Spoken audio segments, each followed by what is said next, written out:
Aubrey de Grey, welcome to the show. Thank you so much for coming. Well, thank you for having me.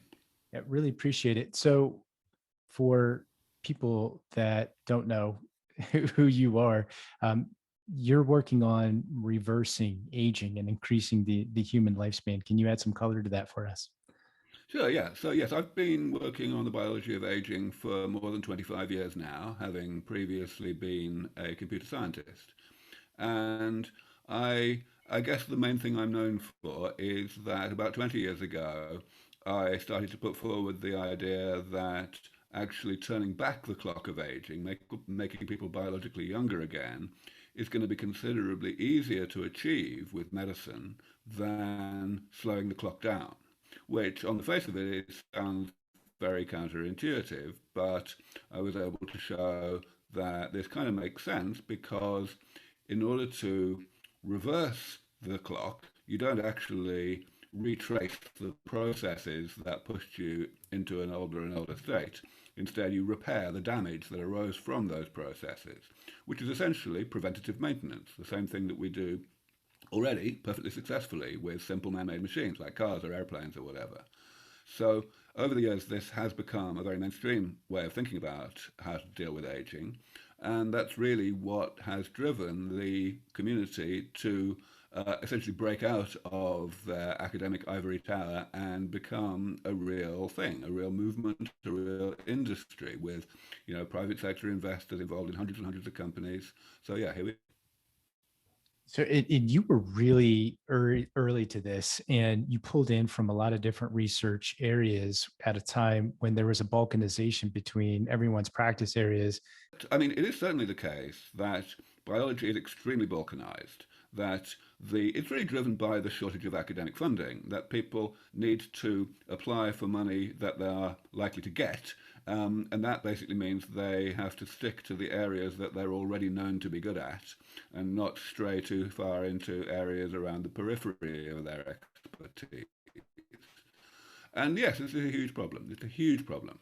In fact, it's a large part of why I decided that I should switch fields from computer science into biology. I saw that there was the opportunity for me to be a generalist and to combine thinking from different disciplines in new ways, and that hardly anybody was doing that because they couldn't. Um, so that's how it worked out, certainly.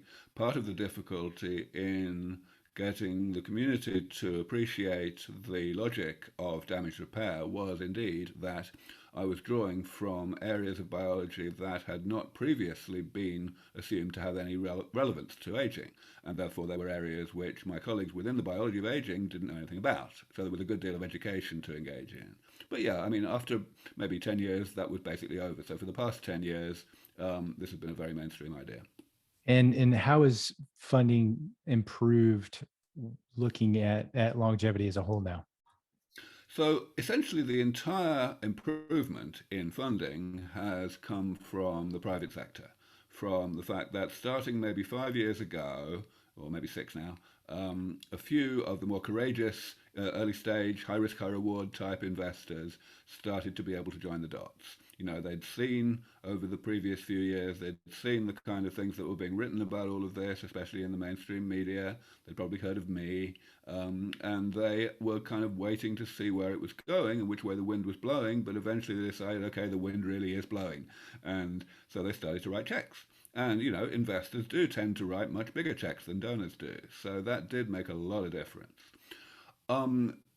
Outside of the private sector, though, things haven't really improved very much at all in terms of funding.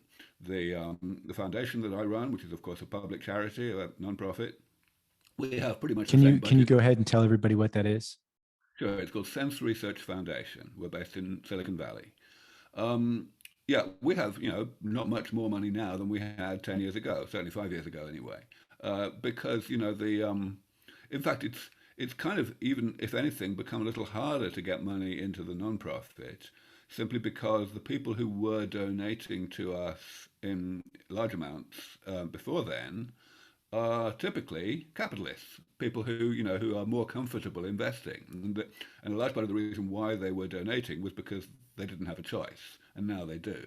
So so it's that some people, some of our original donors from back then have exhibited a bit of donor fatigue. On the other hand, though, what we are seeing is a new influx of a new type of donor, a whole new community, which is very centered around the crypto world, um, and especially very much the youngsters, people in their 20s. These are people who, of course, in increasing numbers, are quite wealthy, and also because they are so young, they have been familiar with this, at least in terms of the mainstream media, since they were kids. So they haven't had to, they've never been brainwashed into the belief that aging is kind of off limits to medicine and, it's just this natural, universally inevitable thing that we've just got to put out of our minds. They've always understood that it's a medical problem that is within reach of being solved. And as such, it's much easier for them to realize that now that they have some money to throw around, that this is the way to throw it. Do you think that, so from what I've seen in the crypto space, a lot of people that are attracted have a bit of iconoclast in them. Do you think that's part of the attraction? What's the interest from them going into the longevity space? Um, I think you're right. I think there is definitely an aspect of, the personality side of things. I mean, I certainly think of myself as an iconoclast as well. Um, but I think it's a combination of things. First of all, the fact that these people are engineers, they think like engineers, you know, um, which again I do. As I said, I come from computer science originally. And so they get the logic, the feasibility, the plausibility of what I'm saying more easily than people who have a different kind of upbringing and background. Second thing is absolutely, yeah. You know, that these people are comfortable with doing things that are very new and and go in a new direction from what's been done in the past. Because that's certainly true. That's a feature of crypto itself, of course. And Indeed. therefore, again, yes, they look at a new idea and they say, well, okay, yes, this is heretical. That doesn't necessarily mean it's wrong. And so they look under the hood and they decide, properly whether it's wrong rather than just rejecting it because it's heretical. So, yeah, all of these things.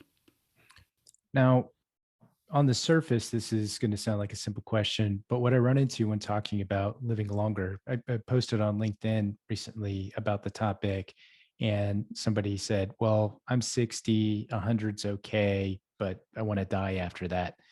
What are the benefits of longevity? Why bother with it? And why do you think so many people are anti?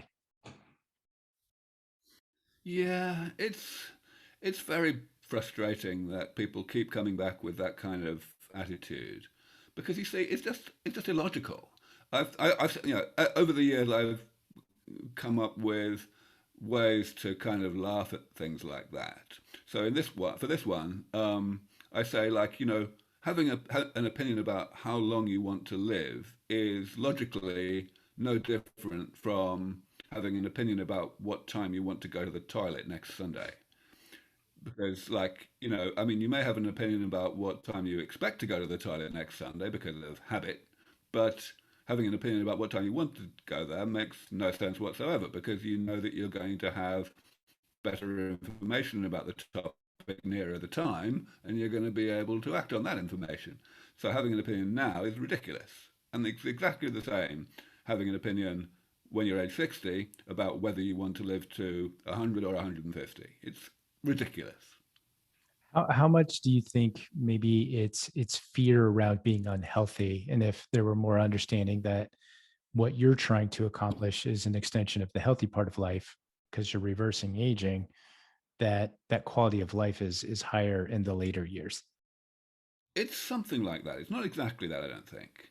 Certainly, people do still suffer from what you just said, from the assumption that we're talking about keeping people alive in a state of health that is characteristic of today's older people. But the fact is, we've been saying, no, dummy, it's all about extending healthy life. We've been saying this, not just me, but everyone in the field, for decades. and most people do basically get it. And so we have to really look at this as more of a psychological thing, that people will retreat to these either just ignoring what they already know, like that example, or you know, coming up with completely, you know, obviously idiotic arguments in favor of aging, arguments for aging being a blessing in disguise, um, and then immediately switching off their brains before realizing that the argument is ridiculous. Um, why do people do this? Simply because if they can trick themselves into believing that aging is a blessing in disguise, then they won't think about it. They'll put it out of their minds, and they'll get on with their miserably short lives. Whereas if they don't, then they're in danger of getting their hopes up, and they're terrified. People are terrified of getting their hopes up, and that this will be in time for them, and then things go a little more slowly than they were hoping, and it's not in time for them.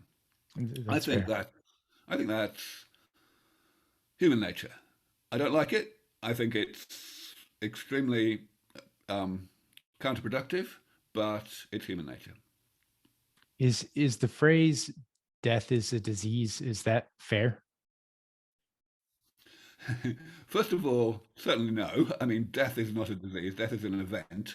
Um, the more common statement, aging is a disease, that's controversial, but only in a semantic way. So some people say aging is a disease, some people say aging is not a disease, and neither of these things is really a meaningful statement because the thing is, the word disease itself has an enormous amount of baggage associated with it. You have a particular assumption about what a disease is, like it's something that can be cured, for example.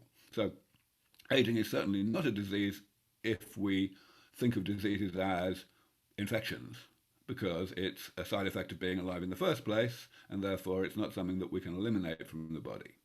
Um, However, aging certainly is a medical problem because we are definitely within striking distance now of developing medicines that can postpone, perhaps quite soon indefinitely, the health problems of late life. And therefore, in that sense, absolutely, it is a medical problem.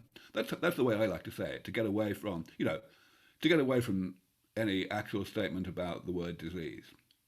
And that concept is called escape velocity, right? Okay, so I should probably elaborate on longevity escape velocity a little bit. So because the medicines that are going to work to postpone the health problems of late life are going to be rejuvenation medicines, medicines that actually turn the clock back rather than just slowing it down, that has a big implication. What it means is that when we get, let's call them the first generation of these medicines, even though those medicines will by no means be 100% perfect, they will still buy us time. Let's suppose, just for sake of argument, that the first generation rejuvenation technologies that I think we have a good chance of developing within the next, let's say, 15 years, that those technologies will give us an extra 20 or 30 years of additional life. Now, because these are rejuvenation therapies, the people who will benefit from those therapies will be people who are already in middle age or a little older maybe at the time that the therapies arrive. Let's say they're 60 years old. Now, if you take a 60-year-old and you give them an extra 20 years in this way, that means that they come back when they're 80 and they're biologically 60 again. Why are they biologically 60 again? Because the therapies are not perfect. They may be using the therapies every hour or every day or every month, but they will still be accumulating some damage in their body because the therapies only fix a subset of the damage. So the difficult damage, so to speak, the damage that the therapies don't work on is still accumulating, and eventually on its own, however little easy damage you have, because you're repairing it all the time, you're going to end up with the same amount of damage that you had when you were 60 before the therapies. However, in those 20 years, people like me are going to have been continuing to improve the therapies. So actually, when you come back at age 80, you won't get the same therapies anymore. You'll be getting version 2.0, which will repair, of course, all the easy damage, same as version 1.0 did, but it'll also repair some of the difficult damage. So we will be able to re-rejuvenate you and take you back so that, if you carry on getting version 2.0, you'll only be biologically 60 for the third time when you're, let's say, 120 or whatever, and so on. So, yes, the idea of longevity escape velocity, which is a term that I coined nearly 20 years ago now, is that this is the minimum rate at which scientists will need to continue to improve the comprehensiveness of these therapies so as to allow people who are always getting state-of-the-art therapies to stay one step ahead of the problem and never have enough damage of any kind in their bodies to make them sick. And the great news is that the further we go out, the longer we keep above longevity escape velocity, the easier it is to carry on keeping above longevity escape velocity, because the residual, really ultra difficult damage that we still can't repair is getting less and less, and therefore it's taking longer and longer to get to the point that's bad for you. And therefore, all we've got to do is get there for the first time, reach a point that somebody has called the Methusellarity. That's not my word, but I rather like it. And I think that's about 15 years away. Of course, that estimate of time frame is extremely speculative, as for any pioneering technology. And so all I'm saying is I think we have a 50-50 chance of getting there then. There's probably a 10% chance of not getting there for 100 years. But who cares? A 50% chance is quite enough to be worth fighting for. Even a 90% chance to get there in a century is still worth the fight or Oh, yeah. the hard work. When do we start accumulating that damage? What age? Really, it starts at conception, because damage is simply a set of changes to the molecular and cellular structure and composition of the body. And as such, it is simply a consequence of metabolism, of the various processes that the body performs in order to keep us alive from one day to the next. And of course, those processes begin at conception. So, right through pregnancy, we are accumulating damage. And in fact, most gerontologists believe that a large part of the reason why life expectancy, average longevity today, is more than it was in, let's say, World War II era, is because of that. Because people who are dying now were born, in the early 20th century. They, on average, had better prenatal nutrition than people who were born in the later parts of the 19th century. And that allowed those people born in the 20th century to be effectively born younger, having less damage in their bodies at that time, and that stays with you throughout life. So they end up living longer. That's fascinating. And what do we do to, well, is there anything outside of the treatments that we're hoping for within the next 15 or so years? I mean, there's the eating rate, there's the diet, but that's not going to keep you alive forever. Is there anything that can be done currently? Yeah, so of course, people are always interested to know what they can do currently. And we have to ask this question a little carefully because, of course, there are plenty of things that you can do that shorten your life quite significantly, but those are the things that that your mother told you not to do, like don't smoke, don't get seriously overweight, have a reasonably varied diet, things like that. Um, that's not new. So the question really is not what is the difference in expected longevity between someone who does those things right and someone who does them wrong. The difference is what you're really asking is what's the difference in expected longevity between someone who does these things right and someone who additionally does things that one might not have thought of, or things that are difficult, like calorie restriction or whatever. Yeah. And the answer to that question, unfortunately, is there seems to be very, very little difference that you can make in terms of how long you're going to stay healthy, how long you're going to live. Probably not zero difference, but only a couple of years if you're lucky, especially if you start late. And moreover, the issue is that it's different for different people. Different people will need different things because different people have subtly different metabolisms and therefore subtly different things that might work for them to give them an extra little bit of life. So I can't even give general advice if you're just looking for an extra year. All I can say is pay attention to your body, do what seems to work. Choose your diet, do the amount of exercise that you need. Drink the amount that you can drink without getting a hangover, things like that. Right. What role does metabolism play in health or damage? Well, we've got to be careful with the word metabolism because people use it in different ways. There's a phrase that we often hear called metabolic rate, and that refers to the rate at which we consume oxygen. So the rate at which the body uses oxygen to extract energy from nutrients, basically.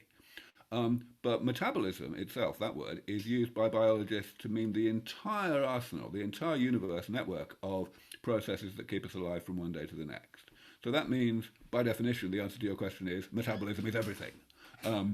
Metabolism is the cause of all of the changes to the body's composition and structure at the molecular and cellular level that eventually accumulate to a point that the body cannot tolerate. As an academic exercise for understanding types of damage, you identified 7 categories of such, correct? Right. Would you run through those for us? I can do that, but first of all, I want to actually give it a little bit of a preamble Sure. because probably the best version that this idea I put forward 20 years ago is now mainstream is that it has been restated by other academics independently over the past 10 years a few times. And generally, the ways in which others have stated it have been a bit different. Sometimes there have been 9 categories, sometimes 6 categories, and so on. And the categories don't exactly line up. You can see immediately if you try to line them up, you can see that some of them do. But the reason that has happened is because different people start from different objectives, I guess, in terms of how they do the classification. And it is only a classification, let's be clear. There are hundreds and hundreds of different types of damage that accumulate in the body. And so what we're doing here is we're simply, putting them into a manageable number of bins. And you may ask, so what? And to be honest, in many cases it's not obvious, depending on how people have done it. In my case, the way in which I chose to do this classification was in order to guide the development of interventions, of damage repair. So the reason that 2 or 10 different types of damage are in the same category in my classification is because they're all amenable to the same kind of damage repair strategy. So, for example, one of my categories is cell loss. What is cell loss? It is simply cells dying and not being automatically replaced by the division and differentiation of other cells. Okay? If that happens, if you've got cells dying and not being replaced, then of course that means that in the affected organ the number of cells will decline over time.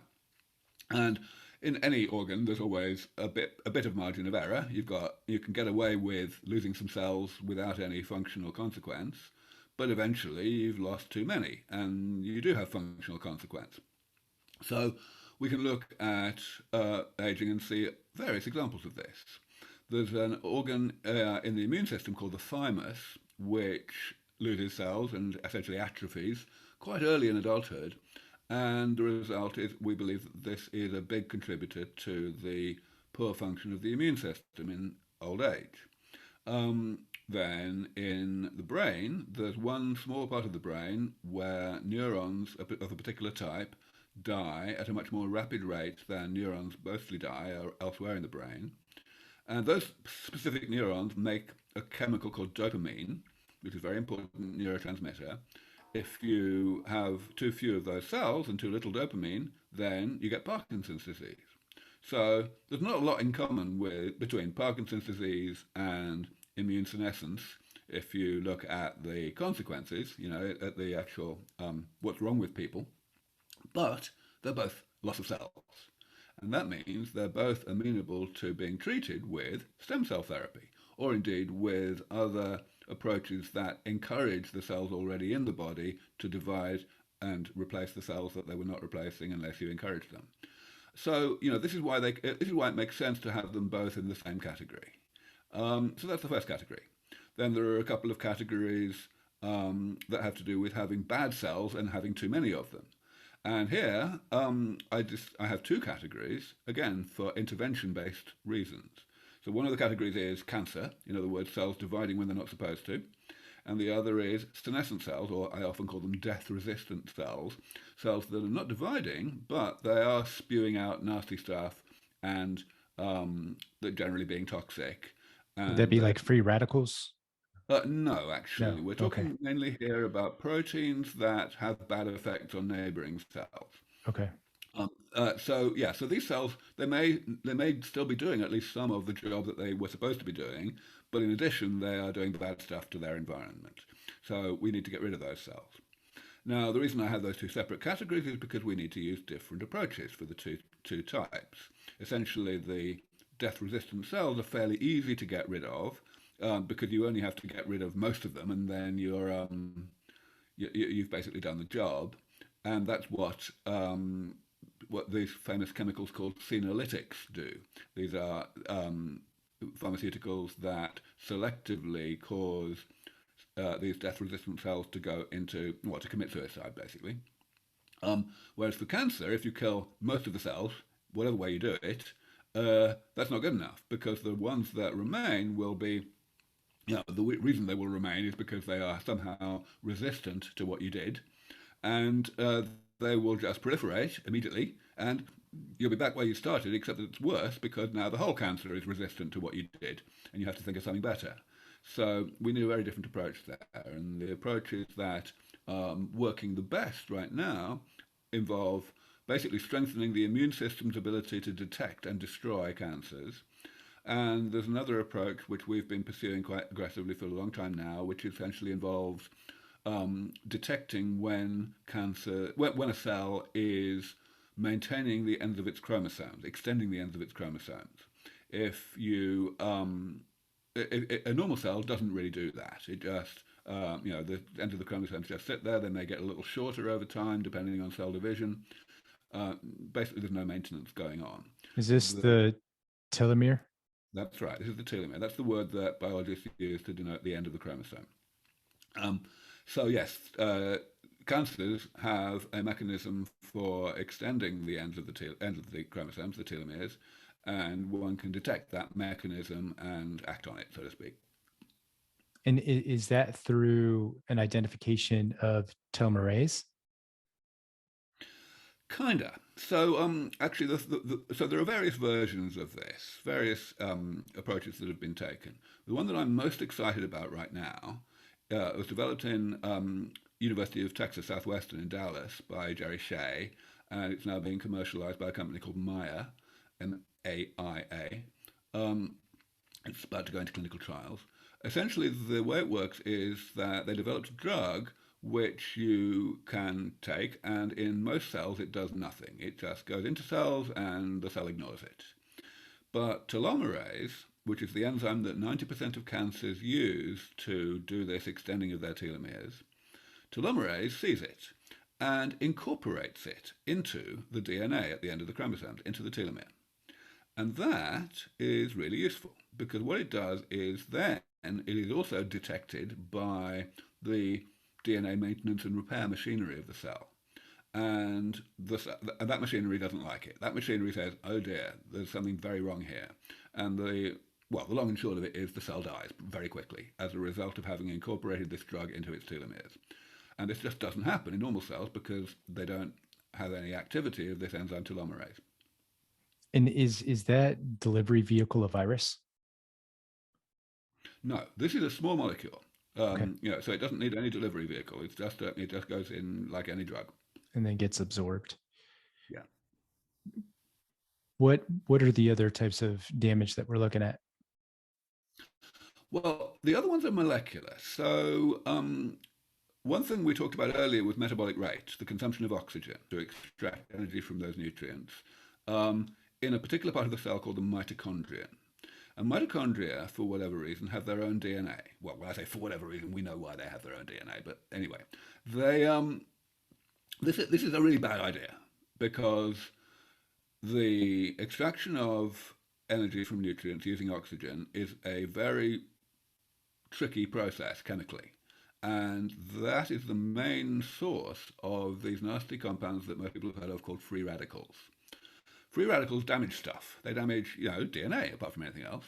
So that means that the DNA in the mitochondrion gets damaged much, much more rapidly than the DNA in the nucleus. And sure enough, that means that mutant mitochondria, accumulate during life. And they seem to cause problems. They seem to contribute to aging in a very general kind of way. There are various approaches that might work to fix this. We'd like to be able to get the cell to preferentially destroy mutant mitochondria so that the ones that have got lucky so far and have not become mutant are surviving and proliferating, and that would keep everything nicely under control. But that turns out to be really difficult. There are various approaches. We are actually pursuing a very sophisticated one in our laboratory in a Science Research Foundation at the moment. But another approach is to just ignore the mitochondrial DNA itself and put backup copies of it into the nucleus so that somehow the mitochondrion carries on functioning even if its own DNA is mutant. That sounds like insanely difficult, but actually it's not too difficult because a lot of the machinery that would be needed in order to get this to work, in other words, to get the proteins that this DNA encodes back into the right place, a lot of that machinery already exists because it has evolved to handle other proteins that are already encoded in nuclear genes. And so, yeah, we have been working on this for quite some time, and it's definitely very difficult, but it's not impossible. I don't think we are getting there. So that's one way to deal with that problem. When The does next the problem is, Aubrey, real quick, when I'm does sorry, the backup get activated? And what's the decision factor?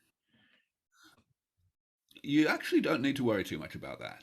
Basically, if you just have the backup copy being active all the time, even when the copies in the mitochondrion are still working perfectly well, then you just get a bit more protein synthesized than what's needed, and the excess protein gets broken down, and there's no harm done. So you don't actually need to worry about turning it on. Okay. So All right. when So when you get the go ahead. the bad copy, is that being over, so that's shooting out bad stuff, but if you have the backup copy, is it shoot? Yeah. No. Yeah. No. So the mitochondria are mutant, and so the mitochondria, if you like, shooting out bad stuff. But well, they're causing the cell to get be unhappy in one way or another. But the proteins that the mitochondrial DNA encodes are simply not being made at all because the mutations tend to completely disable the ability of the mitochondrion to synthesize any proteins. That means there's no kind of interference going on. You haven't got like mutant proteins being made that would somehow get in the way of backup copy proteins. Okay. All right. So as you were saying, the So other yeah, types of damage. another thing that happens inside cells is they accumulate garbage, waste products. They're making waste products all the time, just byproducts of the standard metabolic processes that they have to do. And most of those waste products are simply broken down or else excreted, as fast as they're being created. Fine. But that, of course, requires some kind of active process to do that. And the active process only exists if there is some evolutionary reason for it to exist. In other words, if the garbage would somehow kill you before you have had kids, right? That's what evolution looks at. And unfortunately, it turns out that there are some types of garbage which are synthesized by the cell really, really slowly and rarely. And that means that they accumulate only to a point that's bad, that gets in the way by old age, well after you have actually done your reproducing and having kids. Which means evolution hasn't bothered to create machinery to destroy or excrete that stuff. And so, sure enough, we get sick because of these things. Atherosclerosis is caused by this. In this case, the garbage in question is oxidized cholesterol. Also, macular degeneration, the number one cause of blindness in the elderly. That's caused by the accumulation of a derivative of vitamin A. Okay, so what do we do? Well, as I say, there are two possibilities. We can try to enhance our ability to destroy stuff so that we can destroy stuff that we can't naturally destroy, or we can enhance our ability to excrete stuff. And both approaches make sense. In the case of macular degeneration, the destruction approach is the one that has got furthest along at this point. There is we worked on this for quite a long time, and we identified enzymes that bacteria synthesize, that are made by bacteria, and that simply break this stuff down. And so then we simply incorporated the gene encoding this enzyme into mammalian cells, into human cells in cell culture, And sure enough, it works. And that's now been spun out as a separate company, and the company is moving towards clinical trials. We've got already good results in mice showing that this basically works. In the case of atherosclerosis, the other approach, the excretion approach, seems to be looking the more promising. That's because we discovered that we conceived and created a new variant on a very well-known and very safe molecule called cyclodextrin. Cyclodextrin is used in many different medical contexts already. We made it, we thought of a trick to modify it and to make it preferentially, essentially encapsulate oxidized cholesterol. And once it does so, it kind of solubilizes it, a bit like soap, so that the cyclodextrin drags in each of our modified cyclodextrin molecules grabs onto one molecule of oxidized cholesterol and extracts it from the artery into the circulation, and it gets excreted through the kidneys, same as any other stuff would. That's cool. So again, yeah, it is. Um, all right, next category. Now we move outside the cell. We want to look at the spaces between cells. So the first category here is, again, waste products. And you may ask, why would I have that as a separate category from the stuff inside the cell that I've just spoken about? And again, the answer is because it has a different way of the damage repair. So here, the interesting thing is that the machinery that we naturally have for breaking stuff down in the outside of the cell, in the spaces between cells, is very primitive, very not comprehensive, far less sophisticated than what we have inside the cell. So that means, of course, that stuff accumulates outside the cell that is actually fairly easy to break down, if only it were inside the cell, which means that we don't need to introduce new enzymes or anything like that to break it down. All we need to do is get it inside the cell. And that turns out to be fairly straightforward because you can vaccinate against stuff like this. You can tell the immune system that the stuff is actually foreign, and get it to think of it as an infection, if you like, and it just gets engulfed and taken inside the cell, and it's toast. So basically, this is already working in some cases. Just this past week, there was a very big high-profile news story about the FDA approving a drug that does this. It's an antibody that stimulates the immune system to engulf what's called amyloid, which is a type of waste product that accumulates outside cells in the brain in Alzheimer's disease, and it gets rid of it. Now, there are lots of people who are not very excited about this because they say, well, this drug does not seem to actually make people better. And it's true, by and large, it doesn't seem to make people appreciably better. But it's one of the types of problem that happens during Alzheimer's disease. And so far, we can't fix any of the others. So, I'm very happy that we have this therapy in our back pocket to be able to use in combination with therapies that are still in development once they have been developed. And I believe that it's very likely that a therapy that gets rid of this amyloid stuff will be a necessary component of this eventual panel of interventions that we use in combination that will actually cure Alzheimer's properly. So is the controversy, they're fine with the fact that there's a step in the right direction and we are clearing out some of the garbage, but they're not happy with the fact that there's not a noticeable change? Is that what it boils down Right, to? yes. And, and I want to emphasize this is actually quite a leap in the dark by the FDA, by the Food and Drug Administration, because historically, when you just don't approve a drug unless it achieves a clinical endpoint in a clinical trial, right? In a phase 3 clinical trial. And that clinical endpoint is always defined functionally. It's defined in terms of, how well the person is, how healthy the person is, how well they function. So in this case, if there is no appreciable cognitive recovery, then you've got to ask, why would they approve the drug? And so they've taken this real leap of faith here, saying, well, it clearly does what it was designed to do structurally. In other words, it gets rid of this particular type of garbage. So, we think this type of garbage is probably, a contributor to function.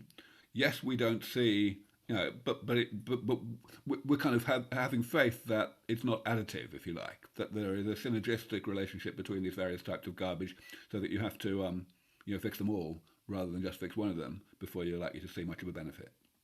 The FDA gets a lot of flack. This is definitely something to be applauded. It is, and actually, to be perfectly honest, the FDA doesn't deserve flack in general, because let's face it, yes, the main flack that the FDA gets is for being slow to approve drugs, for um, essentially taking so long that people die because they can't get hold of drugs, more to a greater number than they would die if they were getting dangerous drugs. Right. So that's fair enough. They are very risk averse, but it's not their fault. They're simply implementing the law. The regulations come from on high, and of course you can't really blame the government either, because the government is simply enacting, implementing public opinion. The fact is, when one person dies in a clinical trial, all hell breaks loose. Whereas when people are dying all the time because they can't get hold of drugs because they haven't been approved yet, doesn't make the headlines, which is a bit sad. I see that with cars too. So a million people are dying a year in regular automobiles. Somebody dies in a autonomous vehicle or emerging autonomous vehicle, and it's a massive problem. It's an Yeah, interesting yeah, way absolutely. that the human consciousness works. It is. It is. What people with cancer and people that are have loved ones or that are moving into cognitive decline because of Alzheimer's, dementia, um, there's this cool new drug that gets rid of the garbage. What are some of the things that are emerging through the next maybe handful of years that we can be excited about as well? Yeah. So as I said, we've got to fix everything, really. We haven't got to fix anything perfectly, but we've got to fix everything fairly well in order to get to longevity escape velocity. And therefore, I never like to get too excited. Not least because the different things have different degrees of difficulty, right? So we've got this one drug that gets rid of this one kind of garbage outside the cell. That's great, and we at Sense Research Foundation have developed other ways of doing different kinds of vaccination that will get rid of other garbage outside the cell. So that's nice and far along.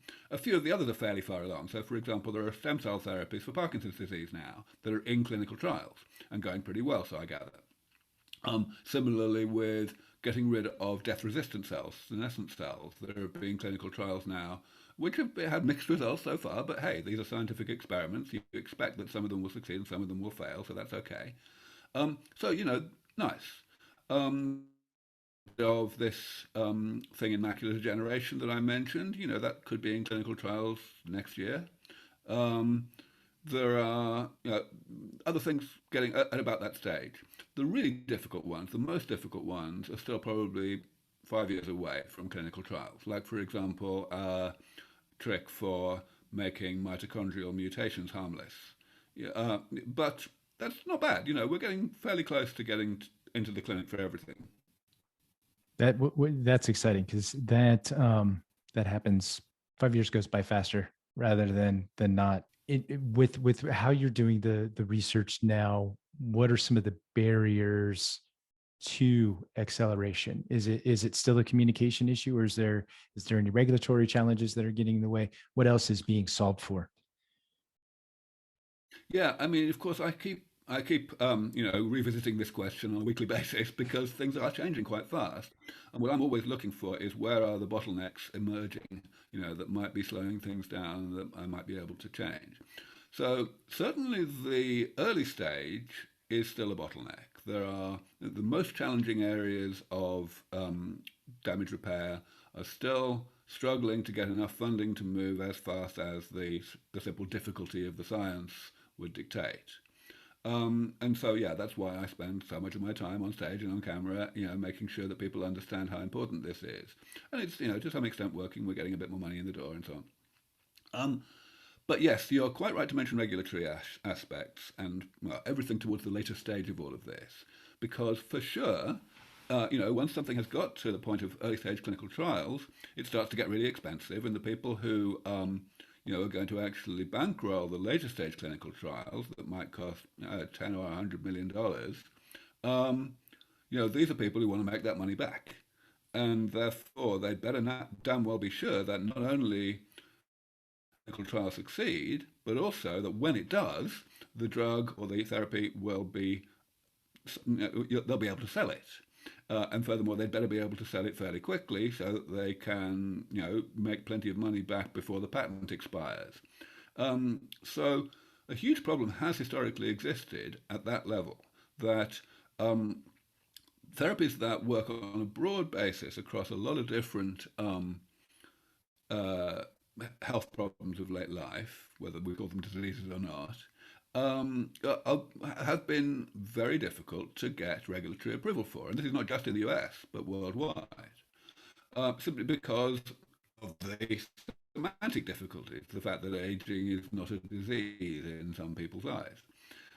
And of course, this is kind of fair enough because the FDA, yes, they want to help people to stay healthy, especially late in life.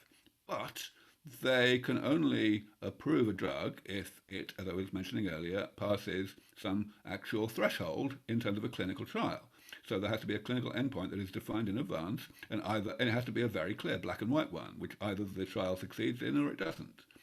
And if you haven't got a definition of aging that's agreed, then it's very difficult to have a clinical trial. So this problem has really exerted a very powerful chilling effect on the medical research industry for many, many years that has definitely slowed things down. It's being addressed slowly but surely. There is a very important clinical trial about to start called the TAME trial, Tame, which is important for an unusual reason. It's not really important in terms of what drug is being tested or what results are expected. The drug in question is metformin, which is a really old drug that nobody's ever going to make any money out of. It's been off patent since before we were born. The thing is, though, there is some good evidence that it may have rather broad-based anti-aging benefits, quite slight benefits. We were talking about that earlier, but nevertheless, measurable maybe. And therefore, it would be nice to actually do a test, do a proper trial. But getting to the point of being able to do a trial required the investigators to work with the FDA to come up with a clinical endpoint. And they wanted it to be aging, but I've just explained the difficulties. So eventually they did it. And the clinical endpoint is it's a very complicated combinatorial thing involving lots of different aspects of late life disease and disability, each of which individually was easy and uncontroversial, and FDA would be happy with them already. But combining them, and in combining them in a clever way that not only encompassed the multifaceted nature of aging, but also the crosstalk, the fact that you get one type of aging problem, you're more likely to get another one fairly soon than if you didn't have the first one. So yeah, that was done.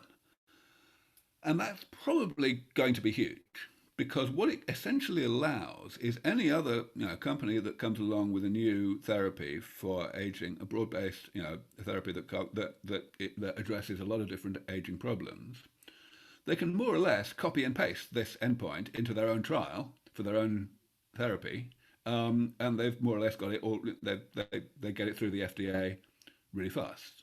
I mean, they get the approval of the trial through the FDA. Of course, the trial then has to succeed in order for the therapy to get through. But yeah, so this is a great step forward. But it's only the first time. It really needs to become mainstream. And with we're starting to hit this confluence point where, as we get closer to that, do you think those results are what are going to create the tipping point on top of the evangelism that people like you are doing, and that will get us over the hump? Absolutely, yeah. I mean, basically, this whole difficulty we were talking about earlier, this psychological, terror of getting one's hopes up. The only way to get past that is, to attack on all fronts, to get people out there saying that aging is not a blessing in disguise. No, it's actually really rather bad for us. And also saying, yes, the science really is moving forward. And also saying, yes, the medical industry and the medical community is ready for this, and we're preparing for this. COVID, of course, has been quite useful in this. I've actually taken the view that COVID is going to end up having been a huge lifesaver because yes, obviously it has claimed a lot of lives in the past 18 months, but um, it's woken the world up to the economic, forget about the humanitarian side, the economic importance of actually, being prepared and doing something about the health of the elderly. Of course, the elderly have been vastly more affected by COVID than the young adult population. Yeah. And, if we could just rejuvenate their immune systems, then we wouldn't have had a pandemic. And do we, from your perspective, do we st- actually, okay, so when we're hitting the from all fronts and we start getting to that treatment point, do we focus on age groups, or is it more we're going to try across a spectrum of ages and demographics? Or do we have is there a reason we should start in one place Well, I think that's first? going to depend. I think it's going to be a bit messier than that. Essentially, what we're going to have is a whole bunch, and will arrive not exactly simultaneously because some of them are more difficult to develop than others. And then we've got to combine those therapies and give multiple therapies to the same people at the same time, which in and of itself is going to probably, throw up new problems, interactions that we weren't expecting, that we have to think about. So it's all going to be very much trial and error, just like a regular clinical trial is. And exactly who are the initial patient populations will be chosen in the same way that we choose patient populations for regular clinical trials. We will, for example, test each individual therapy initially on a particular patient population that happens to be accumulating the corresponding type of damage much more rapidly than the other types of damage, perhaps because they've got some congenital problem. And so that's how we will establish safety and efficacy, in a nice, clean, easily interpretable way before we move into a larger population that may have other morbidities, other types of damage accumulating at comparable rates, and therefore we need to combine therapies. I really appreciate the time that you took. The hour went by way faster than I would have expected, and definitely could go for an hour more. Um, so people can buy your book. People can follow your research on your website. Are there any other sources of information for people that want to get involved that you would recommend? There are really a lot of them now. One of the great things that's happened over the past few years is quite a lot of people have come out of the woodwork and started, whether it's blogs or newsletters or websites that are really well informed and putting a lot of work in. So I would say just start with sense.org with our website. We have a lot of information there, of course, about what we're doing and about what other people are doing, news about where I'm speaking, things like that. Um, and of course, it's written for everybody. So there's stuff there for experts, there's stuff there for complete novices, and there's of course a contact form. If you want, if there's something you want to know, you can just ask us a question, and we're very well behaved about answering those. And of course, plus that, there's also a nice big friendly donate button. Um, but yeah, we've got links there to a whole bunch of other great resources. So I would like to cap with a personal thank you for the work that you're doing. I've had family members that have suffered from cancer and that have suffered from neurodegenerative diseases. And to know that somebody like you is putting their life's work into solving those solutions. Thank you. Well, thank you very much for having me on the show.